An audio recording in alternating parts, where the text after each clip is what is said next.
Hello, Reda Rackley. It's so good to have you on. I'm going to reveal to our audience that we recorded last week without the record button pushed, and we had a phenomenal conversation that we understand is going to be different this week because it's a different time, and we're different people even a week later, right? And the world has changed a lot in this week, or is in process of changing a lot. And yet I find that I am having to remind myself and remind my people that we can't sustain high level anxiety, That's right? right.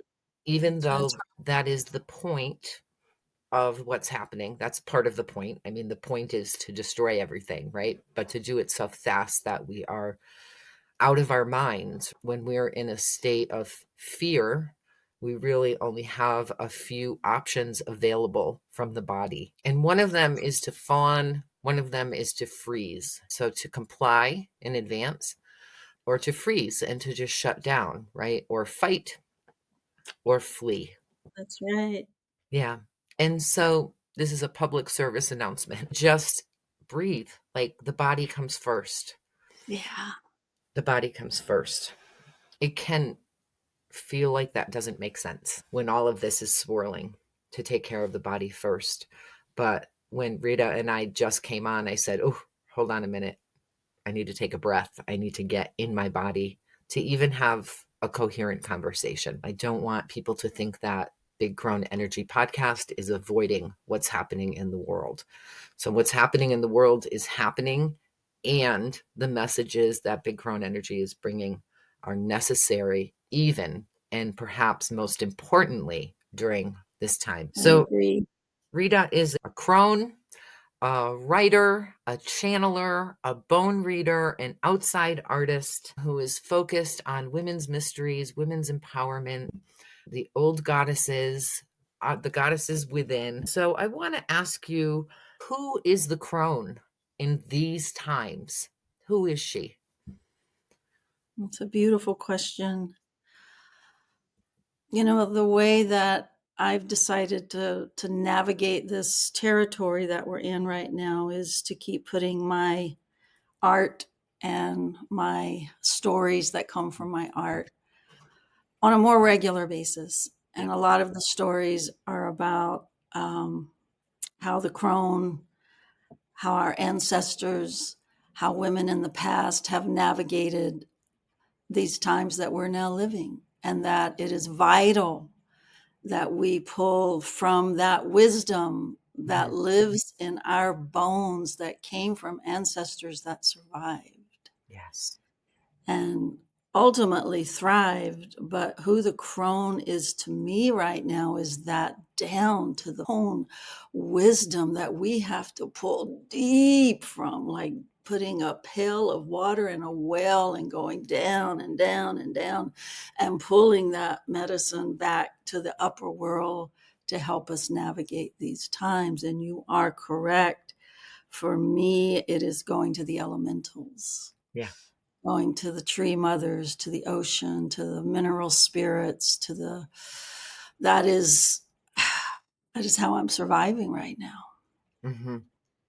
So she is that hidden wisdom that we don't even know is there until we are putting ourselves in the fire and the fire is burning all around and something comes up and says, okay, I can navigate this territory. Because Yes. it is really looking death in the face closer and closer and closer, because that's who the crone is. Yes. That's who she is. Yes. I find that some of my thoughts these days in another time might be considered suicidal. I'm not suicidal. I'm not actively suicidal, but I'm aware of my own death, that I'm closer to it than I've ever been at 60 years old. My family's medical history is such, and that this time that we're living in is such, right? And that doesn't mean to lay down and wait to die. Oh, But there is something empowering about understanding and accepting that death is coming for us all. one way or another. And to befriend that, not again to sacrifice ourselves, Yeah. but that she, in my tradition, the one who comes to bring us across Mm. is the crone. She traverses those places between death, whatever is in there in that liminal space, and birth. So in the wheel year, that's the season between Samhain and winter solstice, or the dark moon, right? That waning into the darkness and then the rebirth. There's some comfort, some peace, some sense of groundedness with the acceptance of the fact that death is always walking with us and comes for us all. She comes for us all. She does. Mm, And what is my death in service to? right. What is my death in service to? And it is for, as you say, the descendants, as those that come after us. Hmm. And that's what I think of now is, what, because I'm closer to that threshold, how can I bring forth whatever wisdom I have inside of me for those that follow? Right. And to risk it, because it's a risk now. It's a greater risk than it has ever been, I believe, in this lifetime for me, us women, us crones, is to risk bringing our stories, our poetry, our art, our creativity, our voices, our wisdom, and to risk it and let it flow like a dandelion seed and let it bless wherever it's going to go. And this is what you're doing right now. This is exactly what you're doing right It feels like the choice is to go silent, to go dark, or to just get louder, right? For me, there's no middle ground. It's either I'm going to be quiet, and it's much too late for that. I've been out doing my work in the world, speaking my truth now. for 35 years. You can't put that rabbit back in the hat. Hide it. Um, No, it's out there, it's out there, it's out there. And so our work is to be louder, more vociferous, more grounded, more joyful, more hopeful, more realistic than yeah, ever, to just yeah, keep saying the things. Just keep saying the things. Just yeah, keep putting our work out there into the world. And it's not even our work, right? It's the right. work. Yeah. Yeah. Yeah. It's permission for me to get weirder, Yeah. which means wise, Yeah. to get, um, I don't know, it's like permission for my crazy woman, my witch, my hag, like she has full permission now. Yes. And I like her. I Yeah. really like her. And I like being in the presence of others like her, Mhm. and we bring that together and shit can happen, we start bringing all of these wise women, witches, hags, and we bring them together and like, we can rebirth the world. We can. I believe that with all of my heart. I Yeah. really do. And again, that's why I have such respect for what you're doing, Mm, is for bringing these voices together. mm. Well, thank you for seeing my work and what the impulse is behind it. I'm so reminded of this song that we used to sing years ago, and my voice is old and crackly and disused, but I'll say it rather than sing it. I don't know if I can say it and not sing it. Um, I might know it. Old woman is weaving, gathering the threads. In the darkness of the storm, she is weaving. She is weaving, mending, gathering the colors. She is watching over you. All my life I've been waiting, waiting for old woman. In the darkness of the storm, she's been watching. Now I find her weaving, mending, gathering the colors. She is watching over me. It's a Mhm. beautiful song. I love that. I've never heard that before. One of the questions that we wanted to talk about was why terrified of her, of the goddess, of the crone, of the mother, of the death goddess. Uh, why terrified? Why terrified to the point of violence? Because she is death. It Mhm, means you have to hold the mirror up mhm, and look at her straight in the face. And we are a culture that has never wanted to look at death. We separated her from the Trinity a long time ago, Maiden Mother Crone. We celebrated the maiden and we celebrated the mother, but we demonized the crone. We made her into the witch, the hag. We burned her mhm. because of her wisdom, because of her relationship to the earth. So, we talked about this last week. It's like so many stories, and I think it was the movie Moonstruck. And Cher asked the mother, why do men have affairs? And the mother said, because they don't want to look death in the face. And it was an affair with a much younger woman. So men go and they get younger women and they get faster cars because they can't look mortality in the face. And then when it is looking at them, we want to kill it. I mean, look at our culture. Look at what's happening, in our government. We have these young blonde white women that are supposed to be the symbol of wisdom. No, no, no, no, no, no, no, no. There's a woman I watch, a TikToker, but she's an author. She grew up in a cult in South America, and then she joined the cult of the Army, the US Army.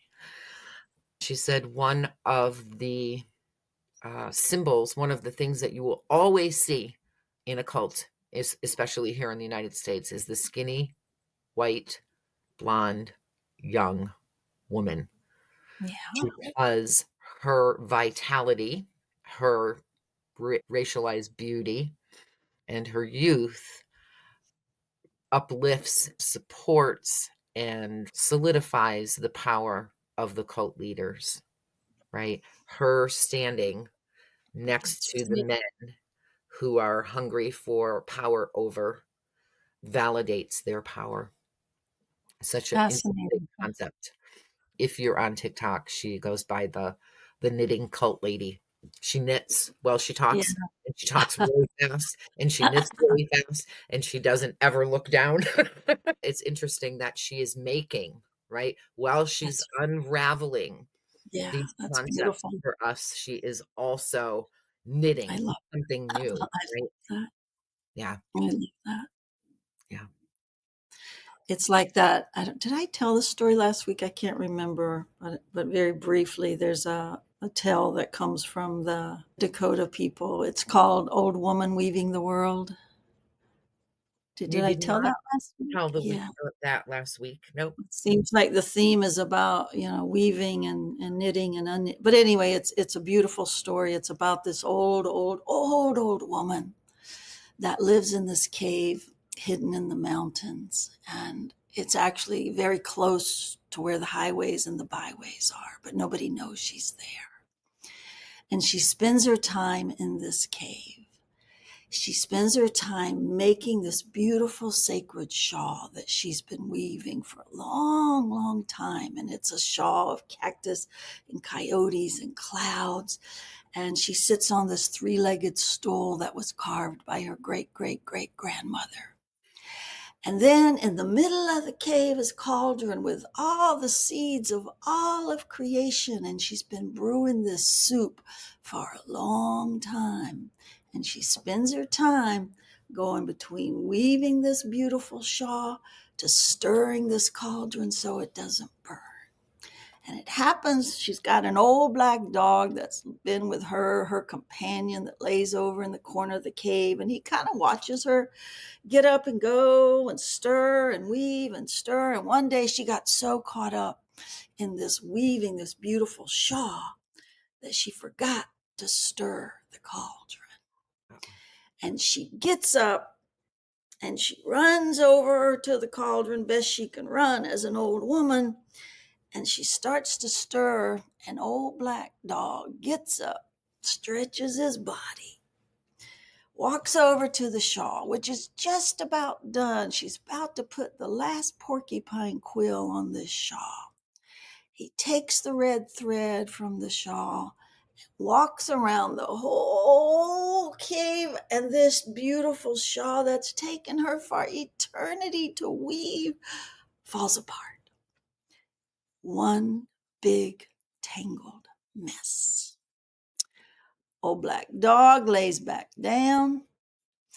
Old woman comes back to the three-legged stool, and she looks at this beautiful shawl, and it's a mess. And she looks over at old black dog, who's got a red thread coming out of his mouth. Mm. And she looks at old black dog and goes, mm, mm, mm. Picks up that red thread and starts weaving the world all over again. It's where we're at now. It's all coming apart. And how we're reweaving this world is by each one of us bringing our beauty and our medicine, and especially the Crones, who maybe nobody has ever asked for their wisdom. Right. We bring those threads and we start reweaving the world with all this wisdom, because it's in there. That's what we're up to now. We are in destruction. Yes. Some years ago, my circle and I, who was in 2017, um, we played the role of that black dog, because what was woven in was this misogyny, racism, transphobia, classism, power over patriarchy, capitalism, right? And when we looked around, what we saw was that people in general couldn't see these things. They weren't naming them yet. They couldn't see them yet. They couldn't see how each of us is complicit or privileged in our own way. And so we did ceremony to bring light upon the threads that were eating away at the whole. Mm, mm, But I'll tell you, you know, um, that unraveling, unweaving, unstitching, unbinding, to watch that happen, right? And we're just a small part. I'm not taking responsibility. We did our part in bringing something to light, and millions of other people, in whatever way they did it, were bringing the same things to light, right? right, right. I remember our impulse was to immediately go pick up the threads, right? Like the next day, the ritual was to pick up the threads and begin weaving. But even we couldn't see how deeply intertwined those threads of toxicity were, right? And Mhm. we weren't healed enough. We weren't clear enough, right? We could only imagine being happy and free. But what does that entail? And so now I feel like together and on many, many levels, people are doing this. We bring our thread, right? We bring our threads of wisdom, of our medicine, of our memory, of our traditions, of our divinations, of our lawyers, of our, you know, the politicians, who are the few politicians who are out there who are actually have threads, right, to add to this new Yeah, world. But all of us now, it is unraveled. it is unraveled.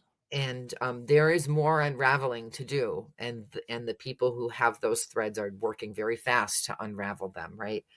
But we, our work now is to ravel, is to weave, is to knit, is to mend and stitch and bind um, our vision of the new world, even while we look at what is coming apart and grieve and feel terror.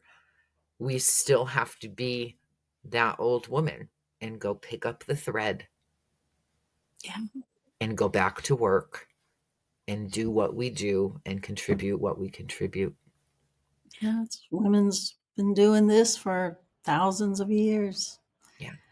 You know, like watch my Granny Grace with her crochet needles, and she didn't know what else to do sometimes, but she would sit there and make hats for newborn babies that couldn't afford to buy a hat, or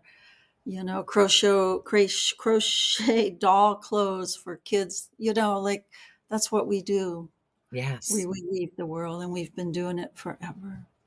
Women Yes. coming together, singing when they're weaving a beautiful tapestry, or it's what we do. Yes. It's what we do. Yeah. So, one of the other questions we had that we wanted to talk about, which we're already talking about, right? Which, what is the collective power of women coming together, and how do we use our creative processes to embody the crone and bring her forth? Yeah, it's I feel like, as Toni Morrison said, art is dangerous. I mean, look what they're taking down the national endowments for art because art has a voice. Mhm. And when you begin to use the wisdom of the crone and art and creativity and poetry and song, you can't keep that down.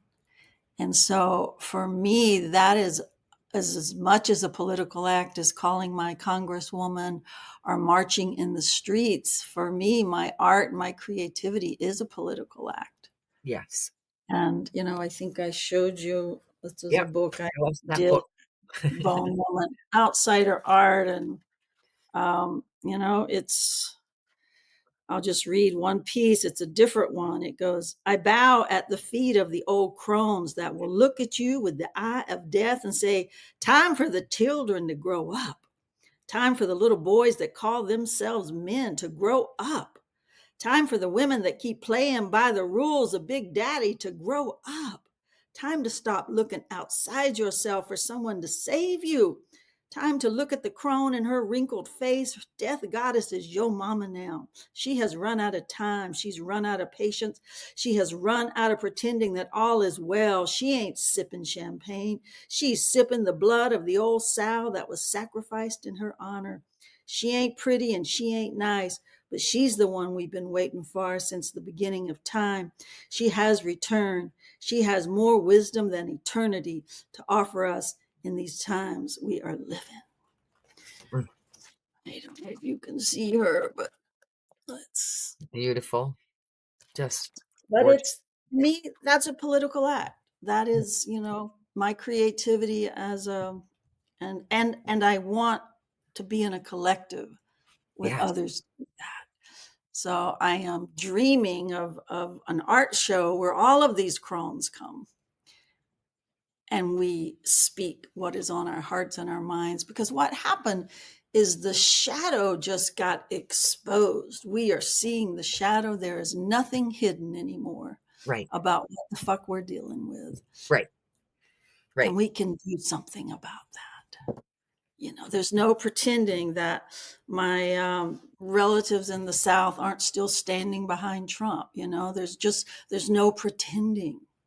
It's the veils have been ripped off, and we're staring it right in the face. What people believe. I Yes. mean, I'm just, yeah. Yeah. We had protest here in Monterey with the Hispanics.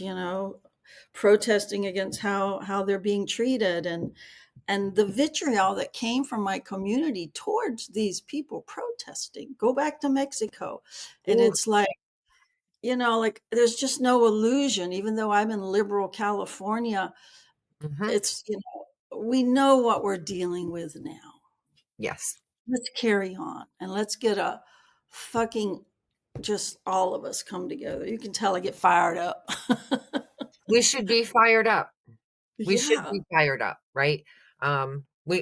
We have to be fired up, right? In whatever and take whatever action that we know in our bones, bone woman, that we know in our bones is the right next step for us. And there are those who are in more danger than I am that's right. as a white woman who has identified as a witch for 30, 40 years.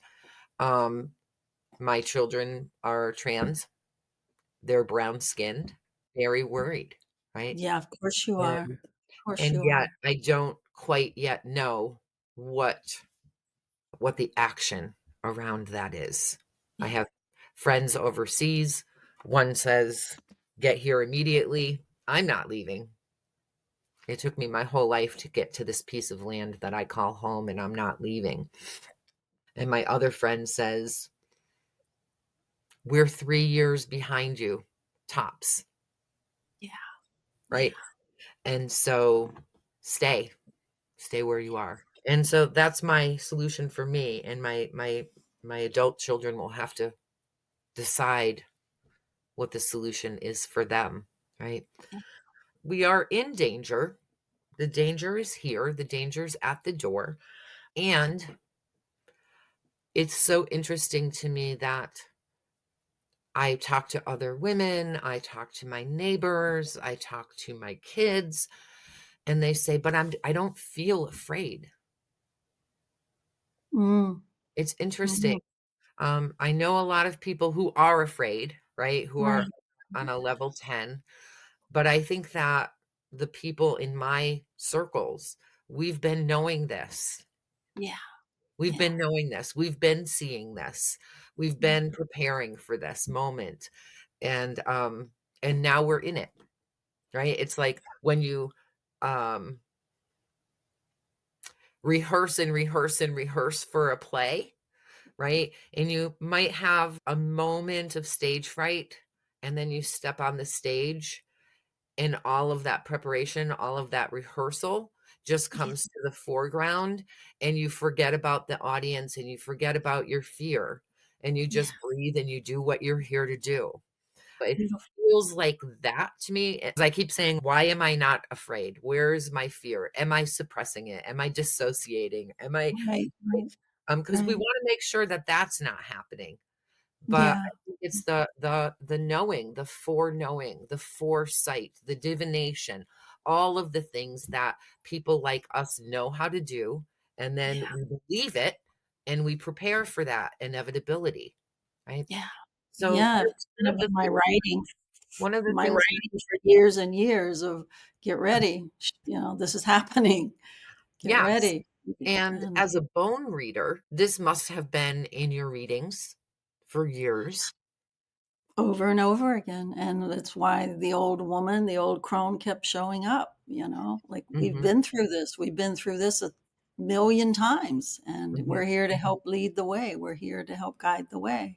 mhm. And a lot of it is coming back to sanctuary and coming back to the mysteries and knowing that when the women gathered in the caves and those handprints were laid on the cave walls, mills and they're mythic maps for us to navigate this.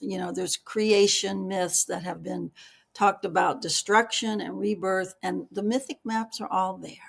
We Yes, just have to keep decoding them.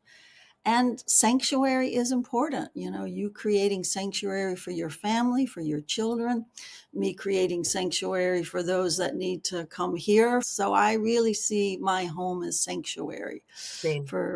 for those that, need a place, a respite to take a deep breath and to re-regulate their nervous system. Mhm. Um, so, uh, yeah, we were born for these times, and here we are. We were and we've been saying that for, as long as I had put my feet on a spiritual path, right? That we knew back in the early 1990s, right? Probably before that, but that's when I stepped on my path. And people would, all we knew was like hard times are coming. And so we knew that we had to gather the wisdom. We knew we had to gather ourselves. We knew we had to connect back to land. We knew we had to connect back to powers, ancient powers greater than the story that has dominated for the last That's 2025 years. right. That's Um, right.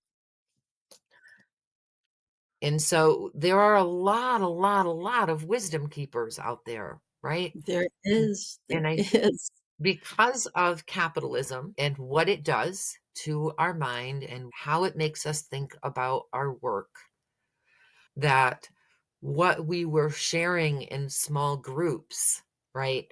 Um, and learning and connecting with other small groups and learning through trance journey work and ritual work, a lot of that became codified and monetized. I don't fault anyone. I had to monetize my work because it required me to be present to it all the time, right? Yeah. And over the years, there have been people who have tried to shame me for monetizing my work. And it's Yeah. like, I was the solo parent of two kids, one who was deeply developmentally delayed, and I was left no option but to work from home and do something, right? And this was the skill set that I had. And now there are people out there with the same skill set because I taught them. Did they help me to survive with financially? Yes. But I think that this time, like, this is free, right? This is like hours and hours and hours a week of my time that Yeah. to produce these podcasts and to produce blog posts and all the other, a lot of other things. And then there's some paid things, right? Um, and I want to understand, I guess, um, how we can think about supporting the crones, right?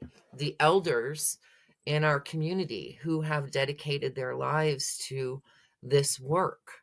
And how do we support them emotionally, right? How do we support them psychically? How do we Yeah. support them Yeah.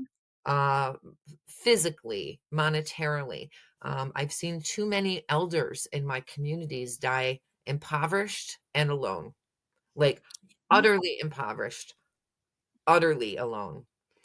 And I think it has to do again with this thing of like, we don't want to look death in the face, so we turn away and we let Yeah. people be alone.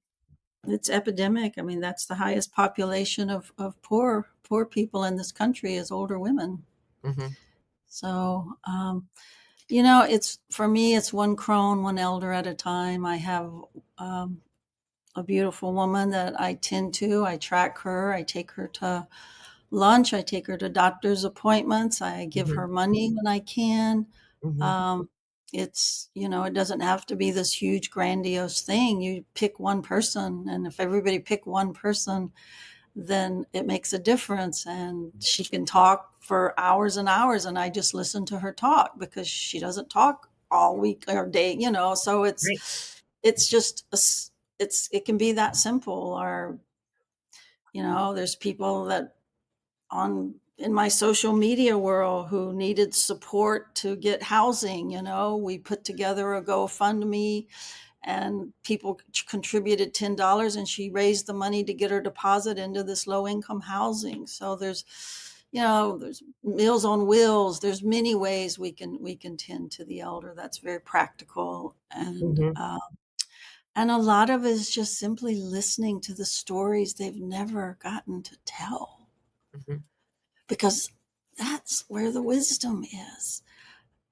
It's in my divination practice. So much of it is divining, looking at these rites of passage and initiations and sacred wounding that women have gone through, where all of their wisdom came from those holy wounds. And Yes. so it's making sacred the sacrifice and going, and yet look at this wisdom that was born from that sacrifice, and divining, like, write your memoir, write your book, like, pass this on to the next generation, whether they want it or not. When you die, you'll have this book laying there and they get to know your stories. So, Mhm. I think there's many ways, Karina, to Mhm. tend to the elders, and Mhm. and Mhm. we're there. And I think, the most important is that I have a circle of elders. We started 37 years ago, but now, Right. the oldest woman is 78, and the youngest one is 50 something. And Mhm. so, I have a circle of women, and we've been to hell and back. I mean, talk Right. about unraveling and raveling and unraveling and all the shadow shed, and yet we're still here 37 years later, because we knew how important it was to fight for this circle. Yes. And um Yeah. And each but other individually in the circle. yeah, yeah. Yeah. So Yeah. you ask really beautiful questions. Oh, thank you. You're welcome. Some of these questions you sent me to ask you. Yeah, they come through your tongue. It just sounds different. Mhm. So, in this moment when we are facing the death of a nation, the death of systems operating the way that we're all been accustomed to, it was easier for me to imagine a month ago than it is now that we are witnessing the death of patriarchy. I understand and have been saying for at least a dozen years that patriarchy is in its death throes, and that when we are in the throes of a violent death, what makes the death violent is the fighting against it. And so I just keep seeing this old body of, this old body that embodies patriarchy, just like you're like, I used to work as a nurse, so you're standing at the bedside counting the seconds between breaths, right? And it gets to a certain point and you go, okay, we're going to call this dead, and then you go and you listen for the heartbeat. As a nurse, many times, like, my job was to comfort that person and say, your work here is done, Yeah, your yeah, children are okay, your yeah, wife is waiting for you, to give them permission, right, to let go. yeah, But here we are, and this patriarchy, body of patriarchy, right, just keeps sitting back up and sort of clawing violently at everything around it. And it's hard for me. It's harder for me now than it was a few years back to imagine that it will be defeated, that it will give up the ghost. yeah, yeah. Yeah. It reminds me of when I used to do domestic violence counseling, and a woman finally decided to leave the relationship. Hmm. And that was the most dangerous time, that the abuser would become more violent and more Yeah. crazy and more controlling and more dangerous. And that's what it feels like to me now, Yes. is that we're at that threshold where, it's dangerous. And yet we keep leaving. We keep Anyway. leaving. We keep leaving. And then one day you stop pushing up against the patriarchy, and you ask the question, who is the matriarchy? Who is the mother? Who is the original mother? Hmm. And we start creating from that dimension, that vortex, instead of in reaction to. And that's Hmm. where the mystery comes in. That's where the mystery comes in, is if we're not reacting to something, and you're coming from this deep down to the bone wisdom that's generations of ancestors. What can we give birth to? And Hmm. we don't quite know yet. Right. don't know, but right? we can hold that dreaming of not being in reaction to. And again, that's where the threads we have to keep pulling us together to know we're not out there in that wild seas all by ourselves, because Right. that's overwhelming and we'll drown. Hmm. One of the things that I'm having students in my descendants work do is to write letters to the descendants. Like just pick one, Love. and let's be pen pals and tell them your story. When we sit down and we're like, I need to write this story, right? Or I want to share this story. Some people don't even know where to begin. But I told them last night, just tell them what you like to cook,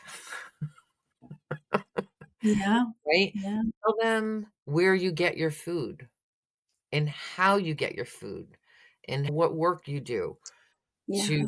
gather the money to get the food and how do you get transportation to get the food, right? Mm, Tell mm. them the most mundane details of your day-to-day life because that's where your love lives, It's beautiful. is in these small things that we just do. We don't think about it. This is just what we Yeah, I got the grocery list, I'm getting in the car, right? right, I'm right. bringing the groceries in, and I have these seeds, and I'm planting them in the ground, and I'll tend them, and then I'll preserve the food, or however it is that we do it. I'm walking to the corner store, and this is the money I have, right? I think it's so important for us right now to imagine a future. Mm, And again, we're back to the death, right? Back to how close death is. And to say, but the future is not me. It's not my future right, I'm right. imagining because we can't see, but to go beyond that and go beyond even your children or your children's children in Mhm, indigenous cultures, right? It's 7 generations down. mhm. So what are Yeah, the stories that we want to leave for them? How will we tell them we were thinking of them in yeah, this time of what I just call it the time of great change? That there's hope in that work. As grandmothers, I'm going to be a grandmother in 3 months. it's Got it. beautiful. Um, but to think beyond our own lifetime and our own circumstances at this time and say, what can I do here and now? Yes, Yeah, absolutely. And what am I doing for them who come after? Because they're coming. We're not going to destroy everything. Life persists, right? Life yeah, persists. It's part of the cycle, but it persists.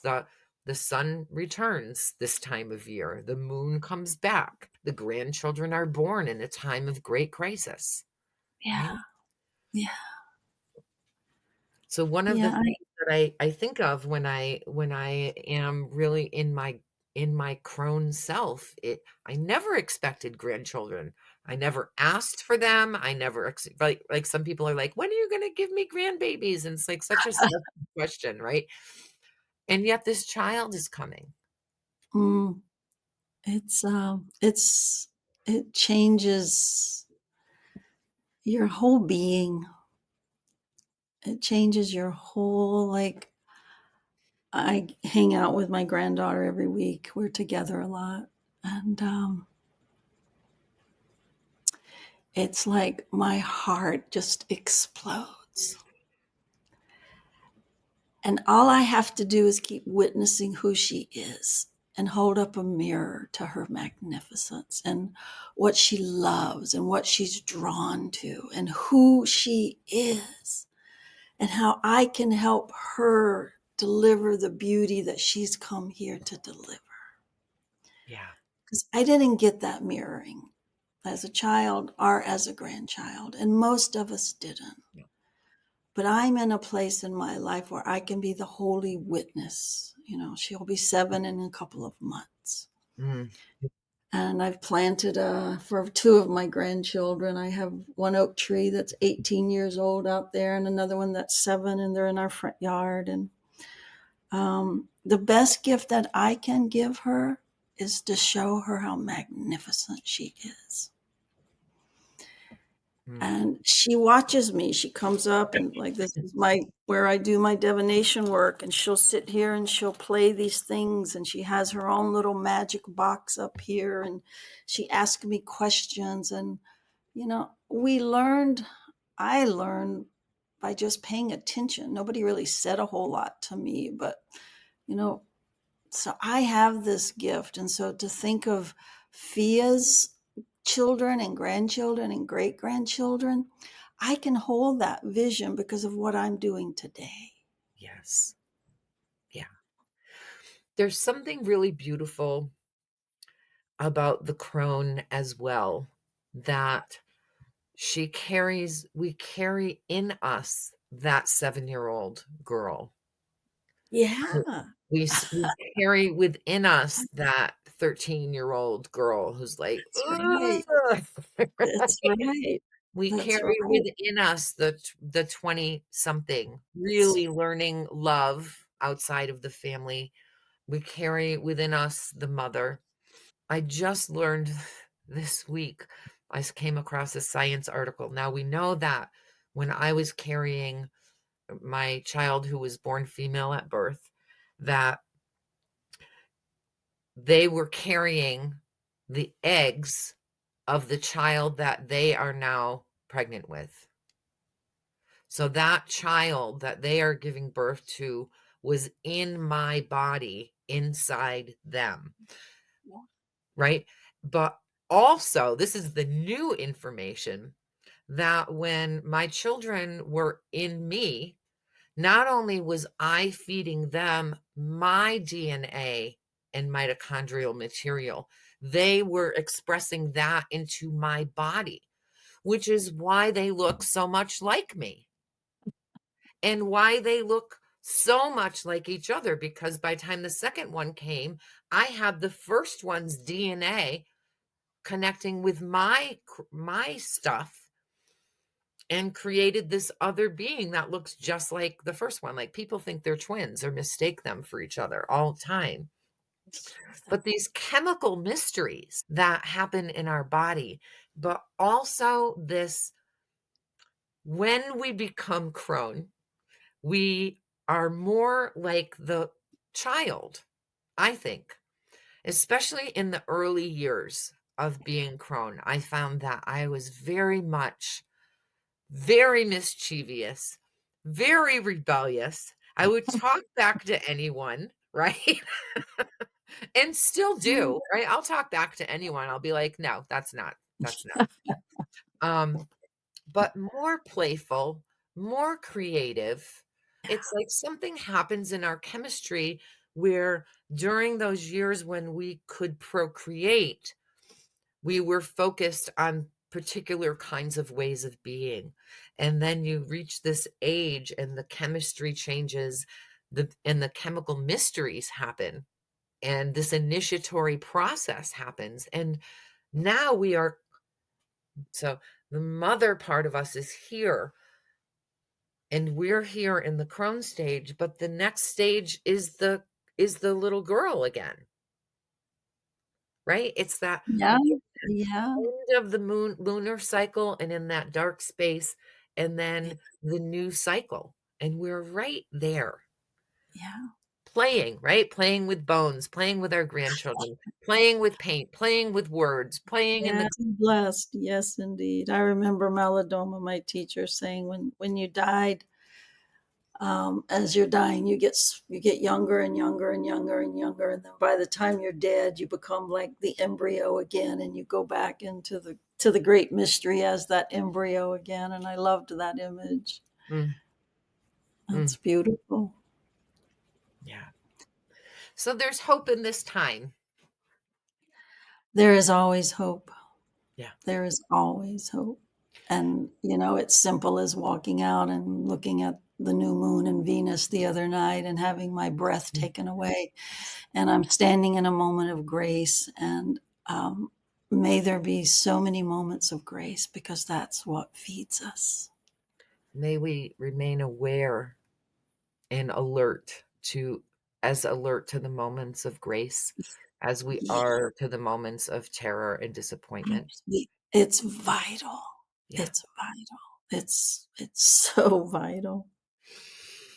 Well, we are at the end of our time. I'm so honored to have had this opportunity to have you on and to connect with you and have these conversations with you. And I can't wait to see where and how and when this collaboration of women artists come together. I'm working on something similar. That's not art that you put on a canvas, but this is our art, right? Reading the bones is an art as well. The magic I do is an art as well. Absolutely, yes. Planting a beautiful garden, I mean, sacred art, yes. Yeah. So Yes. many ways.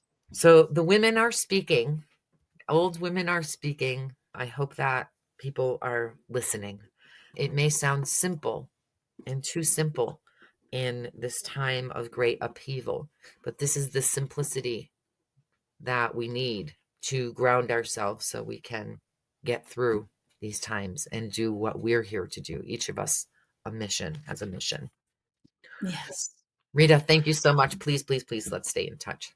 Well, thank you, and thank you for creating this platform and bringing all of your gifts to this platform and inviting me to give voice to my gifts. And yes, we're reweaving the world together. So thank you, Karina. Mm, thank you.